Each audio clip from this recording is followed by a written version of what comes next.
let's begin. Twist the spiral anti-clockwise a little. Then you can take out the spiral. Okay. Tilt down the tray like this.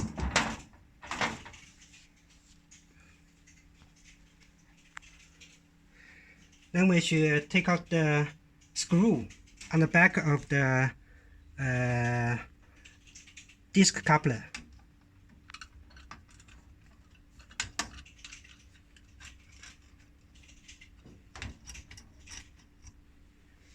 Okay. Now you can take out the disc coupler.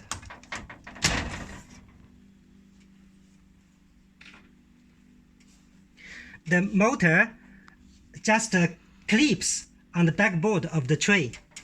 You only need to press the pin a little, then you can take out the motor. When you put back a new motor on, you need to put this pin into this hole first. Then you can use a screwdriver to press this pin to clip it in. It's so easy.